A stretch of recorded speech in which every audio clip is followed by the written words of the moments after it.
오늘은 3월 한 달 동안 놓치면 아쉬운 여러 복지 혜택에 대해서 이야기를 나누려고 합니다. 기초생활수급자나 차상위계층과 같이 어려운 상황에 놓인 분들께는 더없이 소중한 기회가 될 것 같아 꼭 확인하시라고 말씀드리고 싶습니다. 최근에 주변을 보면 지원금이나 바우처 같은 제도가 시행 중임에도 불구하고 어디서 어떻게 신청해야 하는지 정확히 몰라서 놓쳐버리는 경우가 많다고 들었습니다. 이 영상을 보시는 분들께는 그런 일이 없으셨으면 해서 오늘 자세히 설명해 드리려고 합니다. 사실 이 혜택들은 지금처럼 생활비가 부담스러운 분들에게 실질적인 도움이 될 수 있기 때문에 한 번이라도 접해보셨다면 더 많이 알아보시길 권해드립니다.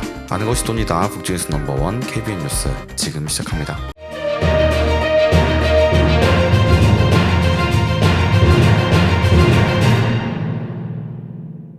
먼저 3월에 열리는 여러 신청 기회 가운데 일하는 생계급여, 의료급여 수급자분들에게 꼭 필요한 저축제도가 있습니다. 3월 4일부터 3월 14일까지 모집한다는 소식인데 매월 10만원을 저축하면 정부에서 근로장려금 30만원을 더해주어 한 달에 총 40만원이 적립되는 희망저축계좌 원입니다. 3년 만기가 되면 무려 1,440만원이라는 큰 금액을 모을 수 있게 되는 구조라고 보시면 됩니다. 이 자금은 미래를 위해 마련할 수 있는 튼튼한 기반이 될 수 있으니 해당 요건에 해당하신다면 3월 14일 이전에 꼭 주민센터를 통해 신청해 보시길 바랍니다. 다음으로 3월 21일까지는 교육급여 바우처 접수가 이루어집니다. 이는 중위소득 50% 미만 가구에 속하는 초, 중고 학생을 지원하기 위한 제도인데 교육활동 지원비는 물론 교과서 비용과 입학금, 수업료까지 무조를 받을 수 있다는 점이 특징입니다. 초등학생에게는 연간 48만 7천원, 중학생에게는 67만 9천원, 고등학생에게는 76만 8천원을 1년에 한 번 바우처 형식으로 지급해주니 자녀를 두신 분들께는 실질적인 도움이 될 것 같습니다.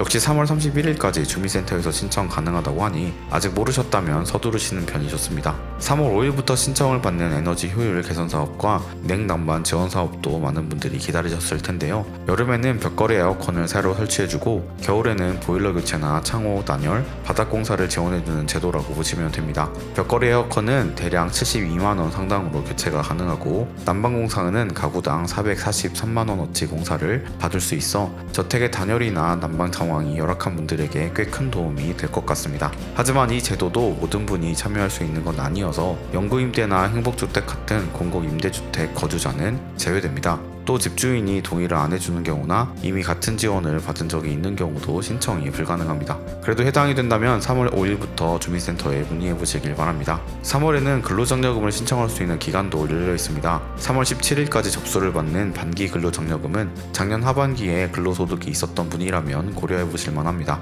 단독가구는 연소득이 2,200만원 미만, 옷벌이 가구는 3,200만원 미만, 맞벌이 가구는 4,400만원 미만이면서 재산 합계가 2억 4천만원 미만일 때 자격이 주어지며 단독가구는 최대 165만원, 옷벌이 가구는 285만원, 맞벌이 가구는 330만원까지 지급받을 수 있는 구조라고 합니다. 다만 반기로 신청하면 연간 금액을 분할해 왔기 때문에 35%에서 70% 정도를 먼저 수령하게 된다는 점을 기억해 주시면 좋겠습니다.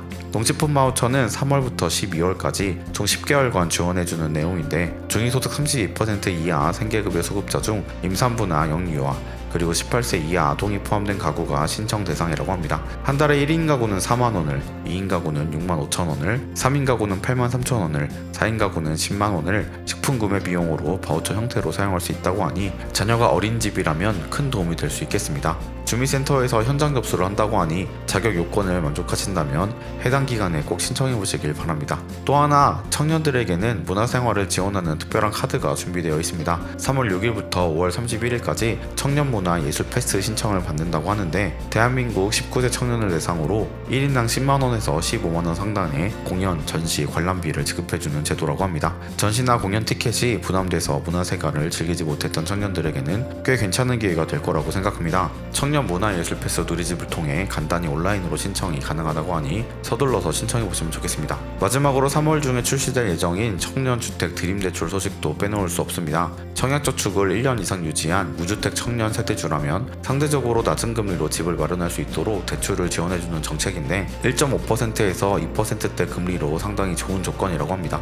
내 집 마련이 꿈만 같았던 청년분들에게는 솔깃한 이야기일 텐데요. 아직 구체적인 일정은 공개되지 않았지만 정부가 3월 안에 출시하겠다고 발표한 만큼 관심 있게 지켜보시면 실제로 도움이 될 수 있으리라 예상합니다. 오늘은 3월 한 달 동안 반드시 챙겨두시면 좋을 복지 혜택들에 대해 말씀드렸습니다. 생계급여, 의료급여 수급자를 위한 저축계좌, 교육급여 바우처, 에너지 효율 개선 사업, 반기 근로장려금, 농식품 바우처, 청년문화예술 패스, 그리고 청년주택 드림대출까지 모두 빠지지 않고 살펴보았습니다. 이들 중에는 간단한 서류만으로도 진행이 가능한 제도가 많기 때문에 관심이 있으시다면 너무 늦지 않게 신청 절차를 알아보시는 게 좋겠습니다. 경제적으로 어려운 시기일수록 도움을 받을 수 있는 혜택은 적극적으로 챙기시는 게 현명하다고 생각합니다. 실제로 이런 지원책들은 나 혼자서 어렵게 마련하기 힘든 부분을 보완해주기 때문에 당장 신청만 해도 든든함이 생긴다는 분들도 많이 계십니다. 오늘 다룬 내용 중에서 본인이나 가족 주변 분들에게 필요한 혜택이 있다면 꼭 실천에 옮겨보셨으면 좋겠습니다.